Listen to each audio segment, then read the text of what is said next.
Bismillah walhamdulillah wa salatu wa salamu ala rasulillah wa ala alihi wa sahbihi wa man ittaba'a huda.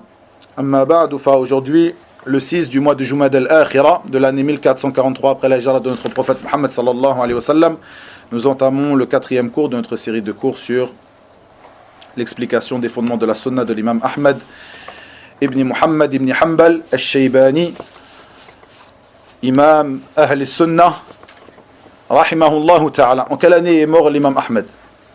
241. 241? Hein?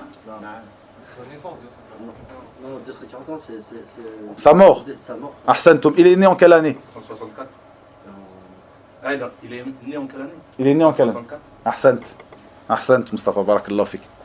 Il est né en 164 et il est mort en 241. Ahsantum, barakallahu fikum. Ici, nous continuons notre étude de l'introduction de l'imam Ahmed à ses fondements de la sunna. Une introduction qui est basée sur des règles manhajiyya, des règles qui ont attrait à la méthodologie des pieux prédécesseurs. Il dit, rahimahullah, dans le sens de ses paroles, délaisser les innovations religieuses. Donc l'imam Ahmed, si vous vous rappelez, essayez d'apprendre, de mémoriser, de parqueriser cette introduction. Usulu sunnati indana at-tamassuku bima kana alayhi ashabu rasulillahi sallallahu alayhi wa sallam wal iqtida'u bihim wa tarkul bid'a wa kullu bid'atin fahiya dalalah. Si vous apprenez juste cette partie-là, alhamdulillah. Donc les fondements de la sunna auprès de nous sont de s'accrocher à ce sur quoi étaient les compagnons du prophète sallallahu alayhi wa sallam, de prendre exemple sur eux et de délaisser les innovations. Et toute innovation est un égarement.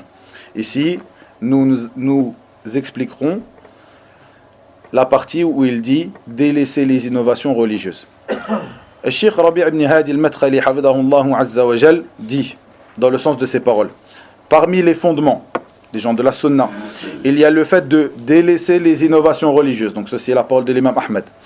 On s'éloigne des innovations religieuses parce qu'elles sont l'expression de la perdition. Le messager d'Allah sallallahu alayhi wa sallam a menacé de feu toutes les sectes qui ont commis des innovations pour avoir suivi les voies des diables.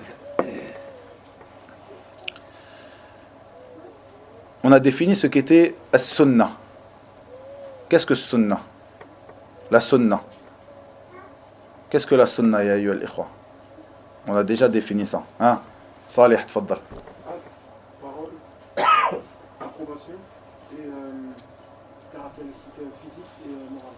Du prophète sallallahu alayhi wa sallam. Ahsant. Donc, la sunna, c'est tout acte, parole, approbation ou caractéristique, qualité, caractéristiques physiques ou morales du prophète Muhammad sallallahu alayhi wa sallam. Ceci est la sunna. La sunna s'oppose à al-bid'a, l'innovation. Donc, il nous convient ici de définir ce que l'innovation. J'ai déjà évoqué dans des cours précédents ce que l'innovation. Je ne sais pas si vous vous en rappelez, si quelqu'un s'en rappelle. Salih, tfaddal. Tout acte n'a pas été ordonné par Allah et son messager, ça peut recommander ou obligatoire. Tfaddal Saïd. Ils suivent leur passion surtout. Suivre leur passion. Hein? Tfaddal la Siko. C'est une croyance, un acte ou une parole par laquelle on va essayer de se rapprocher d'Allah, mais au sujet duquel Allah il a fait des preuves. C'est plus proche encore. C'est ce que vous avez évoqué, c'est très bien. Barakallahu fikum. Tfaddal Kamel.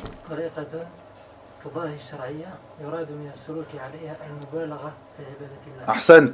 Cette définition, qui est la définition de Ash-Shatibi, rahimahullah, je l'ai déjà évoqué dans des cours précédents. Ici, on va détailler un petit peu plus, comme on l'a dit. Et comme l'a dit Cheikh Rabi' dans son introduction, hafidhahullah, ceci est la méthode de s'élever dans les sciences religieuses, d'avancer progressivement dans les sciences religieuses. On avait défini ce qu'est l'innovation al-bid'a rapidement. Ici, on va définir un peu plus profondément Et bien sûr, il y a encore d'autres détails à donner que je ne donnerai pas ici, dans notre explication.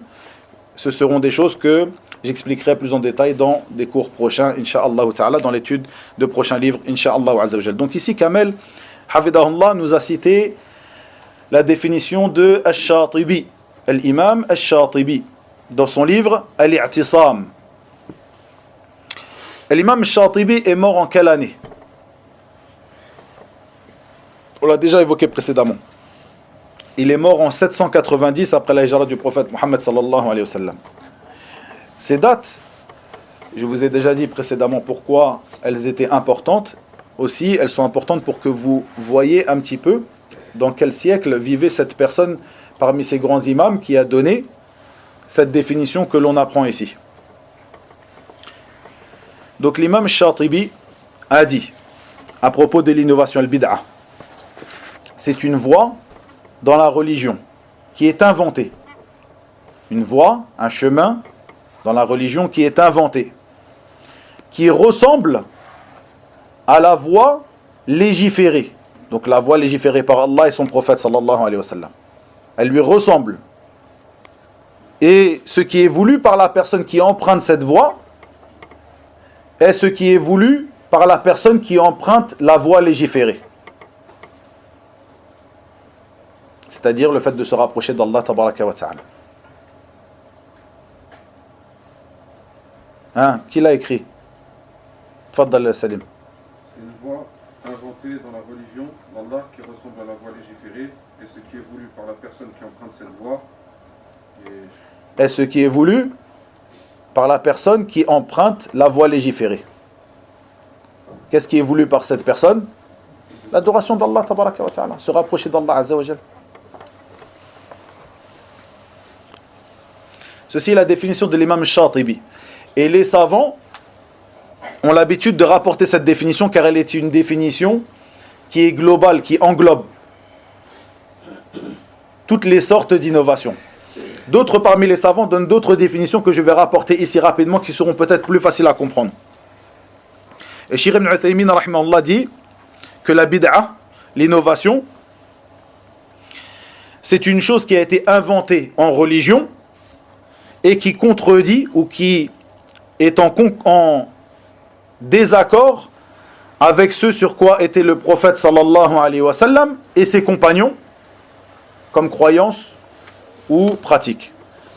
Donc, l'innovation, c'est ce qui a été inventé en religion et qui est en désaccord avec ce sur quoi était le prophète Mohammed sallallahu alayhi wa sallam et ses compagnons comme croyance et pratique. C'est une définition qui est facile. La première aussi est facile. Al-bid'atu, dans la langue arabe, ça vient du mot, ou ça vient de al-bada', qui veut dire, donc al-bid'a dans la langue arabe, ça veut dire créer une chose ou inventer une chose sans exemple préalable. Inventer une chose sans exemple préalable. Donc on voit que dans la langue arabe, al-bid'a a un sens plus large. Comme par exemple, comme le dit Al-Shaykh Al-Fawzan, hafidahullah, que les innovations sont de deux sortes. Les innovations dans les choses habituelles des gens et les innovations dans les adorations ou dans la religion. Ou plutôt les innovations dans la religion. Donc les innovations dans les habitudes des gens et les innovations en religion. On a les innovations dans les habitudes des gens. Ici s'applique la définition de la bid'a dans la langue arabe. Comme par exemple une personne qui invente une chose, qui invente par exemple un moyen de locomotion. Celui qui a inventé la voiture, qui a inventé le train et autre que cela. Dans les choses habituelles des gens, une chose qui n'a rien à voir avec la religion. À ce moment-là, on appliquera cette définition linguistique de al-bid'a. Ici, ce qui nous intéresse, c'est al-bid'a dans la religion. Cette chose est interdite, d'après les textes du Coran, de la Sunna, et toute innovation en religion est un égarement. comme le dit le prophète sallallahu alayhi wa sallam, comme vous avez l'habitude de l'entendre, à chaque vendredi. Dans ce qu'on appelle khutbatul haja. Le prophète sallallahu alayhi wa sallam avait l'habitude d'introduire ses khutab, ses allocutions et autres par khutbatul haja.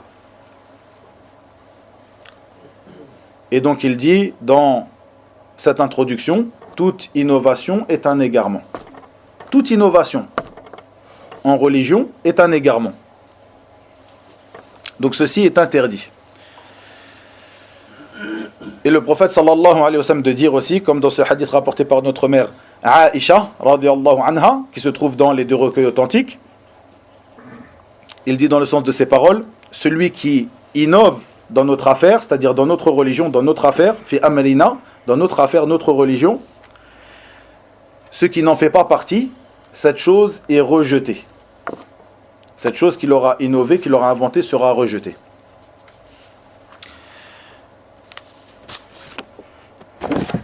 Je vais détailler un petit peu plus l'innovation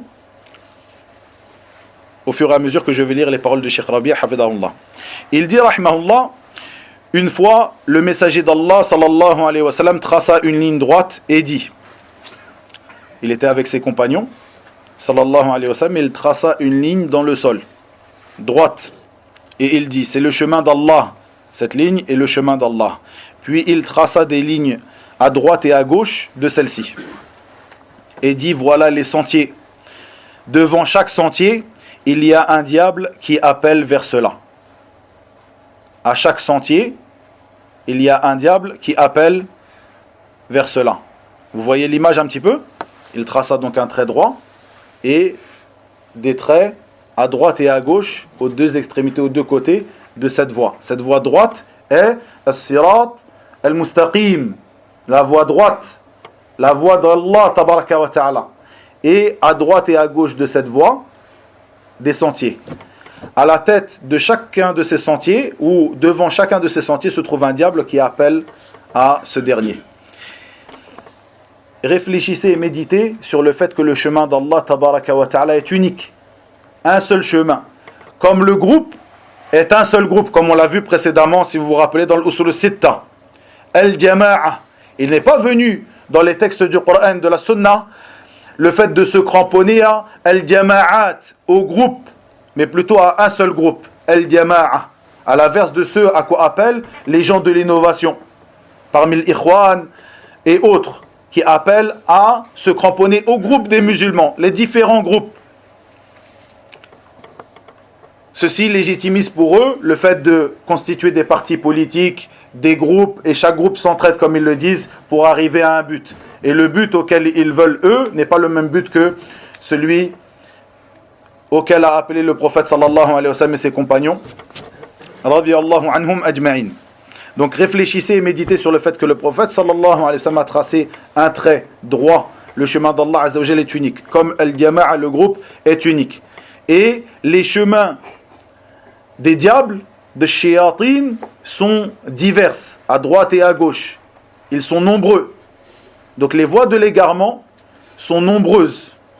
Et comme on l'a vu précédemment, dans le cours précédent, j'avais évoqué que le prophète sallallahu alayhi wa sallam, dans ce hadith ul-iftiraq, a cité 72 factions qui étaient vouées au feu. Et comme l'a dit Abdullah ibn al-Mubarak, la base de ces 72 factions sont au nombre de 4. Et il faut savoir que de ces 4-là, se sont ramifiées ces 72 factions, et de ces 72 factions se sont ramifiées encore d'autres voies de l'égarement. L'égarement ne s'arrête pas, les voies de l'égarement ne s'arrêtent pas.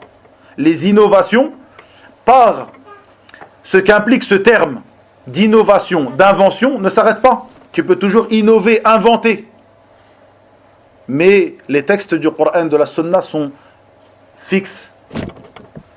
Après la mort du prophète sallallahu alayhi wa sallam, pas de révélation, à l'inverse de ce que prétendent les soufiyya, les voies soufis, pas de révélation ni de sunan. Le prophète sallallahu alayhi wa sallam, il lui était révélé le Coran et la sunna. Ces deux-là sont al-wahyayn, les deux révélations. Après sa mort, plus de révélation. Barakallahu fikum.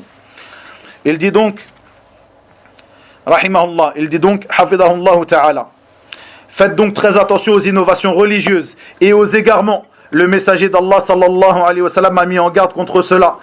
Il dit, sallallahu alayhi wa sallam, dans le sens, quiconque apporte dans notre religion-ci une innovation qui n'en fait pas partie, elle lui sera rejetée. Donc le hadith de Aïcha radhiyallahu anha. Le messager d'Allah sallallahu alayhi wa sallam a également mis en garde contre les hommes d'innovation religieuse. Dans ce hadith où il dit, donc ce hadith qui est rapporté aussi par notre mère Aïcha radhiyallahu anha, qui se trouve dans les deux recueils authentiques, où le prophète sallallahu alayhi wa sallam lut la parole d'Allah tabaraka wa ta'ala dans le sens: c'est lui qui a fait descendre sur toi le livre. Il s'y trouve des versets sans équivoque qui sont la base du livre, et d'autres versets qui peuvent prêter à d'interprétations diverses. Les gens donc qui ont au cœur une inclinaison vers l'égarement mettent l'accent sur les versets à équivoque, cherchant la dissension en essayant de leur trouver une interprétation, alors que nul n'en connaît l'interprétation à part Allah. Le verset numéro 7 de Surat Al-Imran. Le verset numéro 7 de Surat Al-Imran, la famille d'Imran, la Surat numéro 3. Le verset numéro 7. Et ce verset est une base sur ce que nous avons évoqué la semaine passée, c'est-à-dire le fait que les gens de l'innovation, dans leur ensemble, suivent les versets équivoques et délaissent les versets qui n'en prêtent pas, qui ne prêtent à aucune équivoque. Comme l'a dit le prophète sallallahu alayhi wa sallam ici. Il dit dans la fin de ce hadith, donc notre mère Aïcha radhiyallahu anha rapporte de lui qu'il lut ce verset, puis il dit: si vous voyez, dans le sens de ces paroles sallallahu alayhi wa sallam, si vous voyez ceux qui suivent les textes à équivoque, sachez que ce sont eux qu'Allah a cités, méfiez-vous-en. Donc ici le prophète sallallahu alayhi wa sallam a mis en garde contre les innovations religieuses, comme dans Khutbatul Haja, comme dans le hadith de Aïcha et autres, et il met en garde aussi contre les gens des innovations religieuses, les gens qui innovent et ceux qui suivent les innovations religieuses, comme dans ce hadith, ceux qui suivent les versets à équivoque. Il dit donc, méfiez-vous-en. Puis Cheikh de dire, Allah a clarifié que ceux qui ont au cœur une inclinaison vers l'égarement suivent les dissensions. Suivent les dissensions. Comme dans ce verset. Puis, il dit, hafidahullah ta'ala, il dit, tu ne peux pas trouver un innovateur en religion sans qu'il suive ce qui était équivoque parmi les paroles d'Allah Azza wa Jal, ou celles de son messager sallallahu alayhi wa sallam, ou celles des savants de l'islam, afin d'égarer les gens avec cela. Ils égarent les gens avec ce genre de confusion qu'il suit lui-même. Il égare les gens, cet innovateur, avec ce genre de confusion qu'il suit lui-même. Ici, nous allons voir une chose qui est très importante, qui concerne l'équivoque et celui qui n'en prête pas. Celui qui ne prête pas à équivoque, en arabe on l'appelle al-muhkam. Al-muhkam. Et celui qui prête à équivoque, à d'interprétations diverses, on l'appelle al-mutashabih. Al-mutashabih.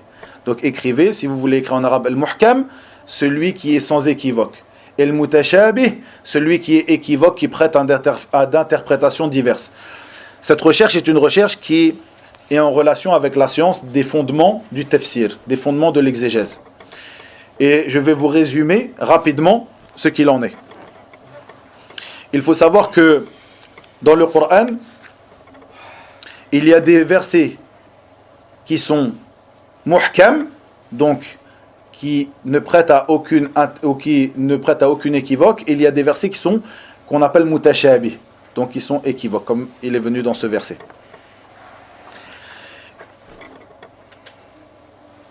Et il y a deux sortes chez les gens du tafsir de ihkam, donc de ce terme-là, l'ihkam, et il y a deux sortes de tashabuh, le deuxième terme.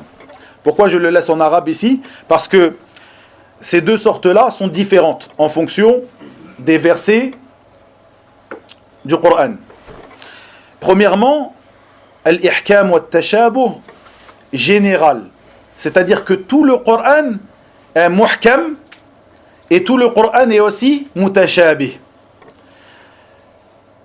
Et ce n'est pas cela qui nous intéresse ici dans notre recherche. ce qui nous intéresse ici dans notre recherche, c'est al-ihkam qui est particulier et al-tashabuh qui est particulier. Suivez bien avec moi. Pour résumer, al-ihkam qui est général à l'ensemble du Coran est celui qui veut dire en arabe quelque chose qui est parfaitement achevé. On a dit ici que celui qui nous intéresse et celui qui est venu dans ce verset, c'est al-muhkam, celui qui ne prête à aucune équivoque. Celui-là, on l'a connu. C'est celui qui est le sujet de notre étude. Celui qui ne prête à aucune équivoque. Et le mutashabih, celui qui prête à d'interprétations diverses, celui qui prête à équivoque. Celui-là, c'est celui qui est particulier qu'on va étudier. Avant cela, il faut voir qu'il y a aussi l'ihkam qui est général, qui veut dire ici le fait une chose qui est muhkam, c'est une chose qui est parfaitement achevée. Et dans cela, l'ensemble du Coran est parfaitement achevé. Comme le dit Allah tabaraka wa ta'ala, kitabun uhkimat ayatu. Un livre dont ces versets ont été uhkimat, c'est-à-dire parfaitement achevés. Et at-tashabuh général, qui n'est pas le sujet de notre étude ici, est le fait que l'ensemble du Coran se ressemble l'un à l'autre. At-tashabuh, c'est-à-dire une ressemblance. L'ensemble du Coran se ressemble, c'est-à-dire les versets se ressemblent l'un à l'autre. Les versets du Coran se ressemblent l'un à l'autre. Ils sont proches dans le sens, ils se ressemblent.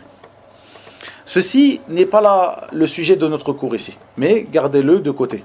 C'est-à-dire que l'ensemble du Coran est muhkam, d'après ce que je viens d'expliquer, et mutashabih, d'après ce que je viens d'expliquer, et dans ceci, vous comprenez ces versets où ces termes sont évoqués, traitant de l'ensemble du Coran. Kitabun uhkimat ayatu. Le muhkam, on a dit que dans cet autre verset de Surat Al-Imran, il y a certains versets qui sont, d'après ce ihkam, qui sont la mère du livre, la base du livre. Mais comment, dans cet autre verset, Allah Azza wa Jal nous dit, un livre dont ces versets uhkimat. Ici, nous trouvons la signification que je viens d'expliquer ici. C'est-à-dire, ici, l'ihkam, c'est l'ihkam qui est général à l'ensemble du Coran, qu'il est complètement achevé dans son ensemble. Et tashabuh, pareil, dans ce verset de Surat Al-Imran qu'on vient de lire et qui est le sujet de notre étude, il y a certains versets qui prêtent à équivoque, donc qui sont des versets mutashabiha. Mais comment dans certains versets du Coran, Allah tabaraka wa ta'ala nous parle que l'ensemble du Coran l'ensemble des versets du Coran est mutashabiha, sont mutashabiha. Parce que ils se ressemblent. Ici, venons au sujet de notre cours.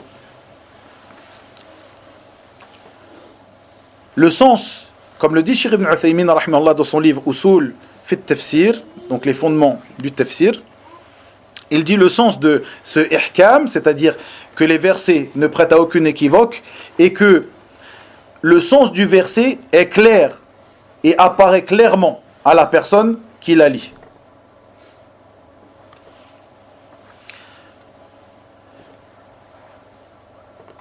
Et le sens de at-tashabuh, c'est-à-dire qui prête à équivoque, à d'interprétations diverses, comme encore une fois dans ce verset de Surat Al-Imran, est que certains de ces versets ne sont pas apparents à toute personne.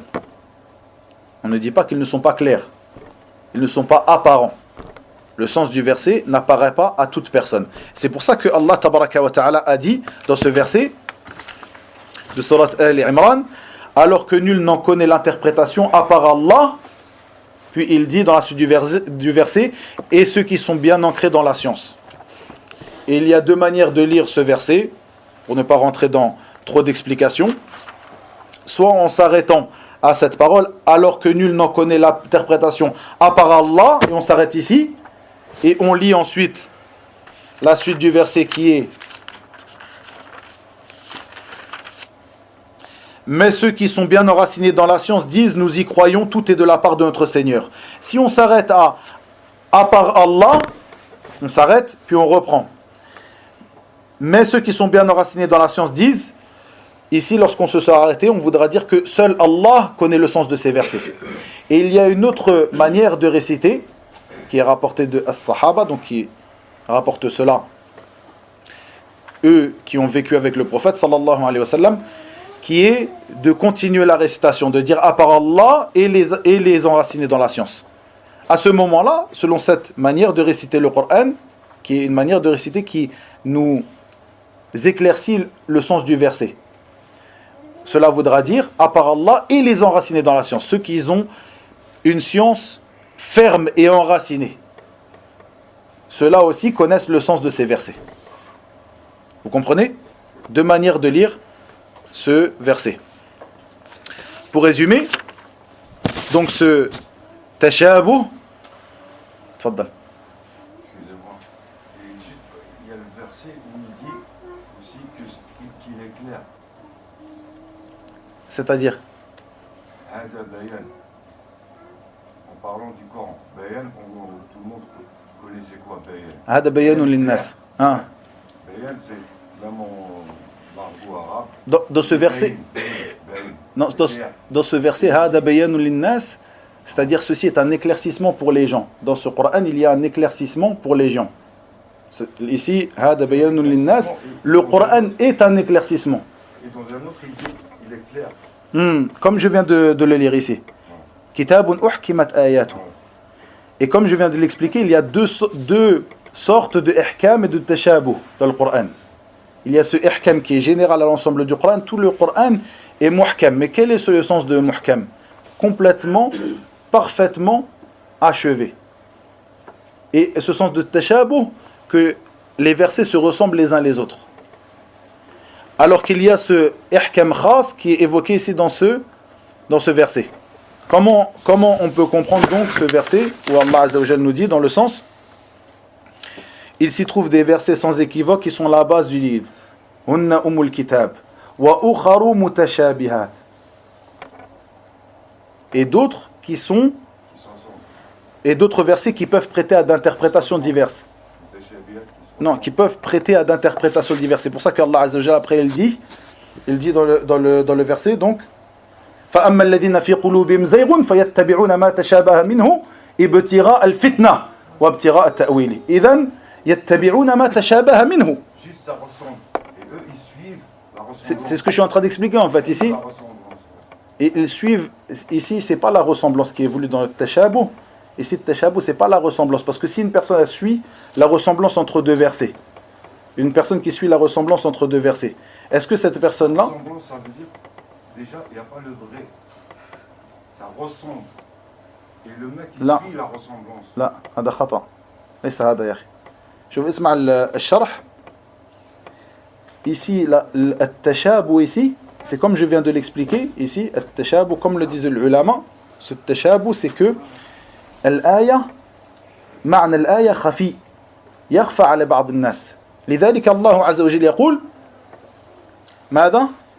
وما يعلم تأويله إلا الله. هذا كلام ربنا. وما يعلم تأويله إلا الله. Ta'wil, là, elle vient à la ressemblance. Parce qu'il n'y a pas de ressemblance, que Allah qui sait. Il y a une ressemblance. Là, c'est pas ça. Comme je suis en train de l'expliquer. Écoute, on va terminer après, ça va t'apparaître clairement. Inch'Allah ta'ala. Donc,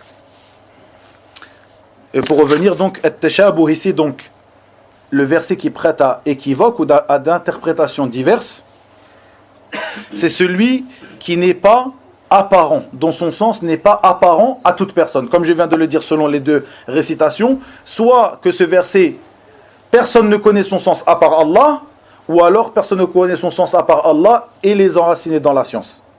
Et ici, il faut revenir au tafsir parce qu'il y a beaucoup de paroles des gens de science autour de cette affaire-là. Mais ici, on a le sens du verset qui prête à équivoque, à d'interprétations diverses. Vous avez compris? Quelle est la place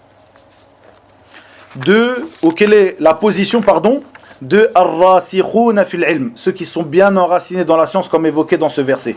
Quelle est leur place? Ils disent, comme évoqué dans ce verset, Amanna bih kullun min indi rabbina.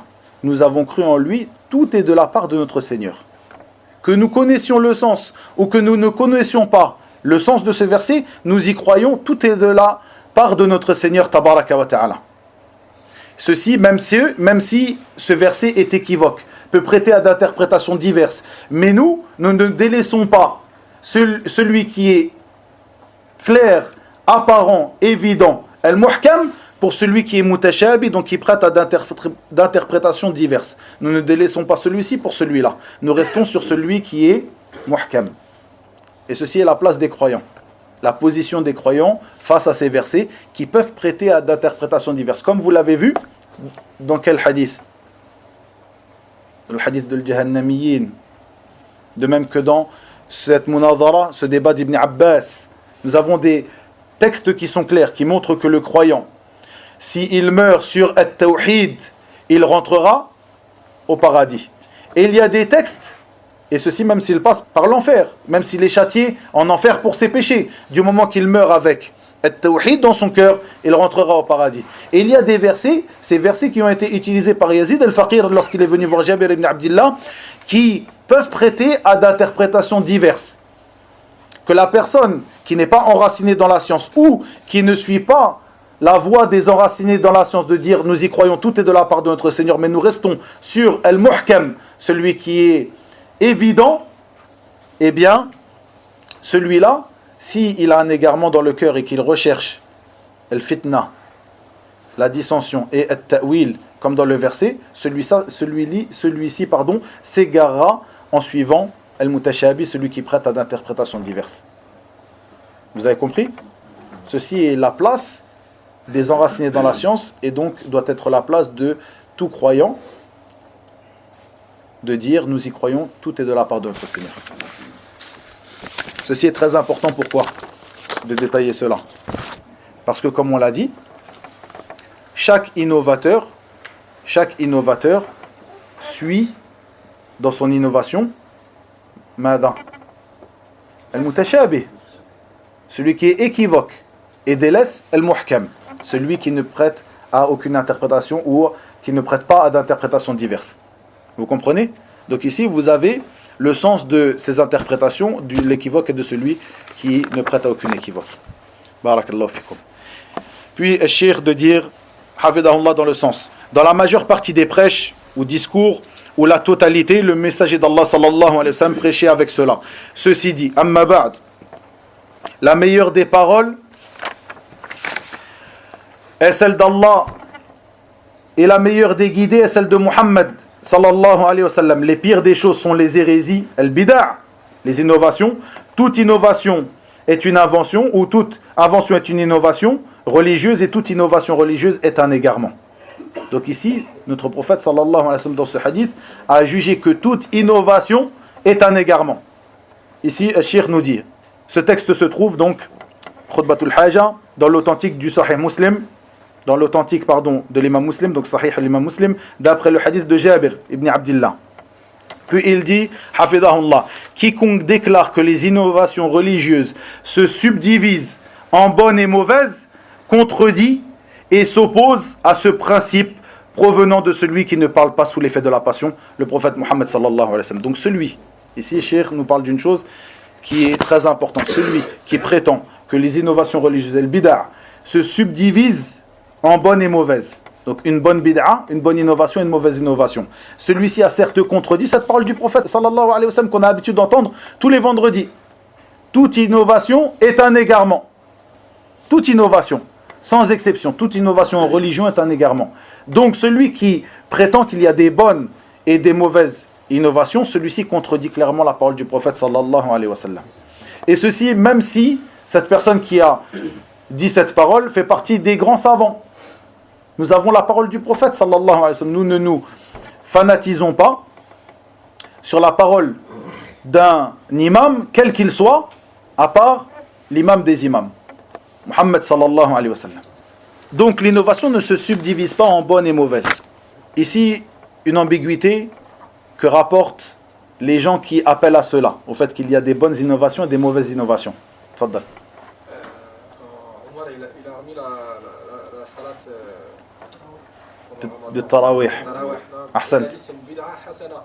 Et eux ils se basent sur ça pour dire qu'on peut faire des bid'a hasana. C'était pas une bid'a hasana parce que Rasulullah il l'avait fait auparavant. Ahsant. Mais comment on répond à cette parole de Omar? Hein? Il a dit Ni'matil bid'atu hadhihi. Quelle bonne innovation celle-ci. C'est la parole de Omar. Comment est-ce qu'on peut leur répondre? Il a bien appelé cette chose-là bid'a. C'est ça le problème. Hein? Linguistique. Hein? Linguistique. Ahsantum, déjà, c'est une première réponse. De dire qu'ici, on a su que al-bid'a, ce mot vient de la langue arabe. Donc il a un sens linguistique et un sens religieux. Est-ce que Omar ici a utilisé le sens religieux, c'est-à-dire cette chose qu'on vient d'expliquer? Non.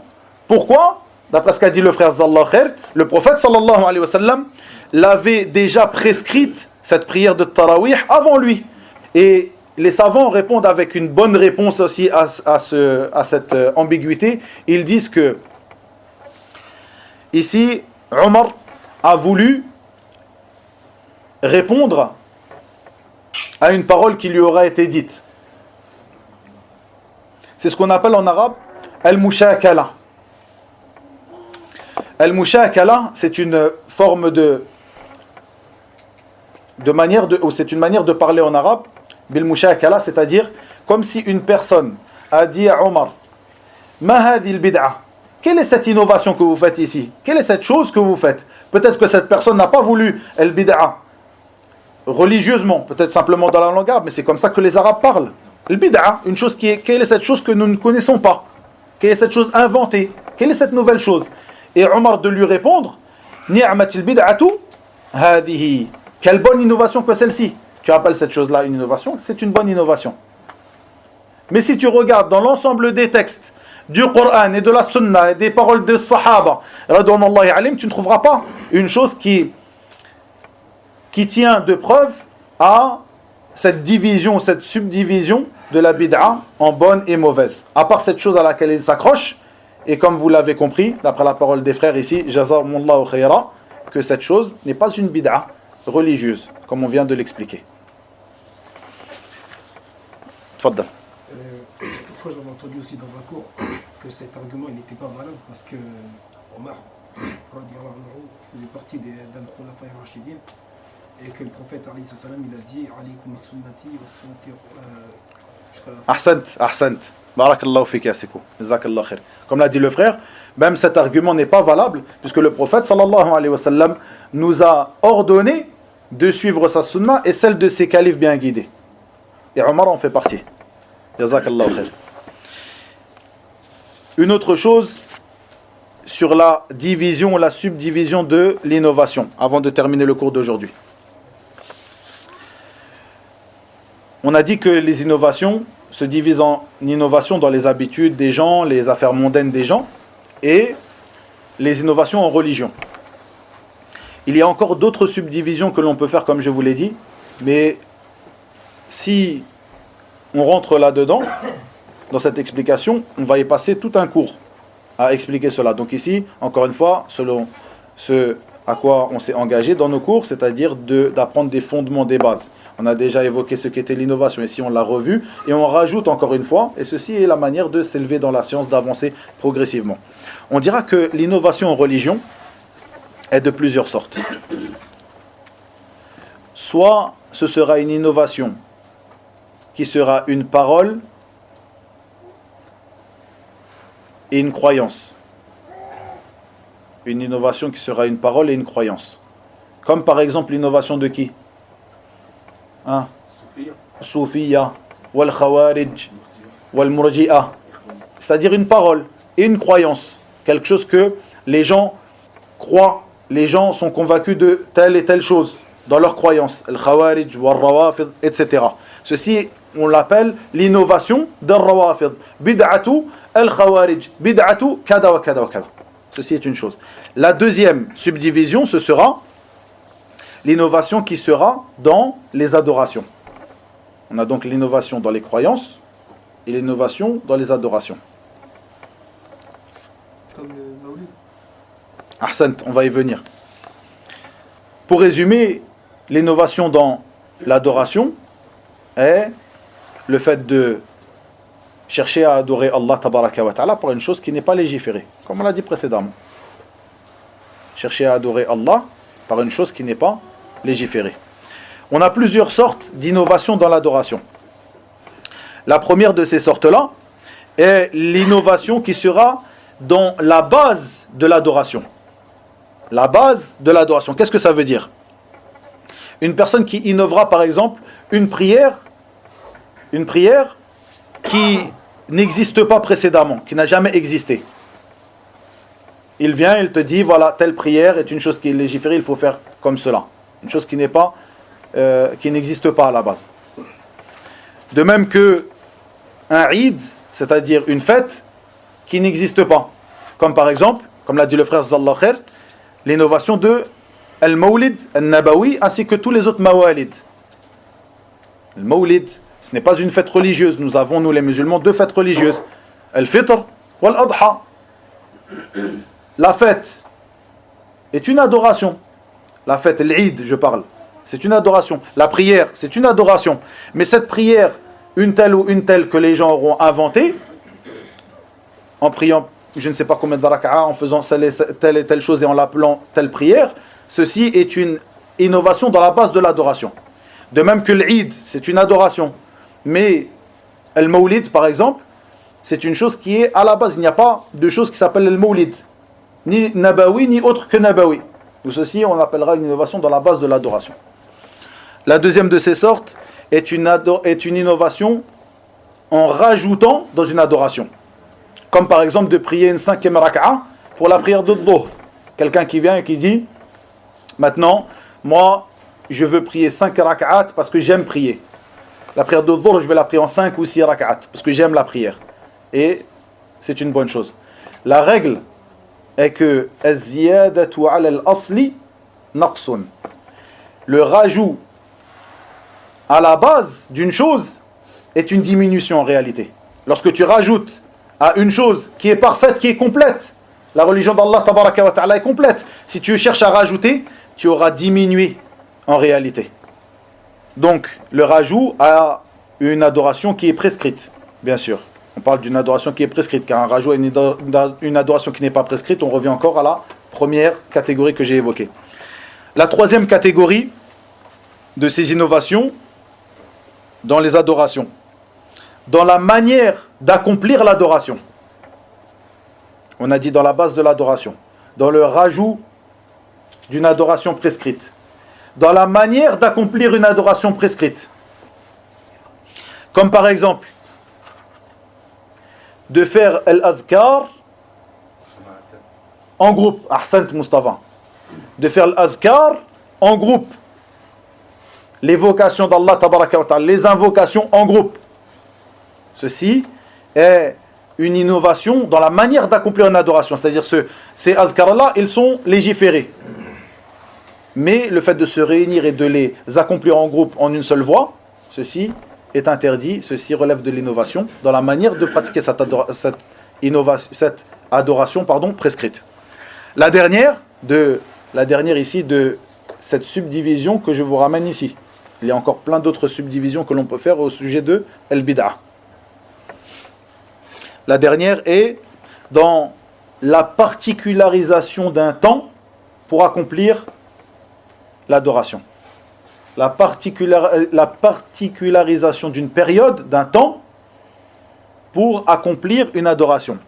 Comme par exemple, ce que font certaines personnes qui se réunissent à la moitié du mois de Sha'ban pour prier pendant sa journée, particulariser ce temps-là, la moitié du mois de Sha'ban, le milieu du mois pour prier, et pour jeûner pendant la journée et pour prier la nuit. Se lever, se réunir pendant la nuit pour prier, de même que de prier la nuit du mois de Sha'ban, parce que tu penses que ce temps-là est un temps méritoire, même si tu le fais tout seul ou en groupe, mais si tu penses que ce temps est un temps méritoire alors qu'il n'y a aucune preuve sur cela, ceci relève de l'adoration et de cette sorte de l'innovation dans l'adoration et de cette sorte-là que je viens d'évoquer, c'est-à-dire de particulariser un temps pour pratiquer cette adoration. Mais elle fait aussi partie de l'innovation dans le rajout d'une adoration. Pourquoi? Ils ramener quelque chose qui... Ça, c'est la base de l'innovation, ramener quelque chose qui ne fait pas partie de la religion du prophète sallallahu alayhi wa sallam. Mais ici, Pourquoi est-ce qu'on dira que c'est aussi un rajout dans l'innovation, dans l'adoration, pardon? Parce que jeûner, ça a déjà une base. Ahsant. Mais C'est une chose qu'à la base qui n'a pas été. mais pourquoi le rajout dans l'adoration? Il a pas été presque à ce temps-là. Et si, pourquoi on a fait cette subdivision, les frères? Simplement pour classer ces innovations. Sinon, l'ensemble de ces choses-là sont des innovations. Mais cette subdivision, elle va nous aider à classer, et ce classement va nous aider à comprendre l'innovation. Vous comprenez? Certaines personnes, peut-être, verront que vous jeûnez, vous priez à la moitié du mois de Sha'ban. Vous jeûnez et vous priez à la moitié du mois de Sha'ban. Il n'y a pas de mal, c'est une adoration. Non, on a étudié, on a vu que le fait de particulariser un temps pour faire une adoration, de penser que ce temps est méritoire, est une innovation. Pourquoi une innovation alors que c'est la prière, c'est le jeûne? Pourquoi? Parce que ça rentre dans cette catégorie-là. Mais dans le rajout, non. Parce qu'ici, on n'a pas pris, par exemple, une prière qui est, par exemple, la prière de l'Isha pendant la mi du mois de Sha'ban, et on a rajouté une raka'a, par exemple, à la prière de l'Isha. Ou alors on a jeûné en jeûnant, par exemple, d'une autre manière. Vous comprenez? Donc ici, on ne rentre pas dans cette catégorie. Mais toutes ces choses-là sont des innovations. Mais ici, ces choses-là nous aident à comprendre mieux pourquoi les savants appellent telle chose une innovation. Et de même que de savoir, lorsque tu vois une chose, tu ne sais pas si c'est une innovation ou pas. Tu n'as pas entendu les savants parler sur ça. Mais avec cette subdivision que tu as une certaine clairvoyance par rapport à cette chose-là. Tu te poses la question. Cette personne-là, elle pratique le jeûne et la prière. C'est quelque chose de légiféré. D'accord. La manière dont elle le fait, c'est la même manière que nous. On regarde le temps.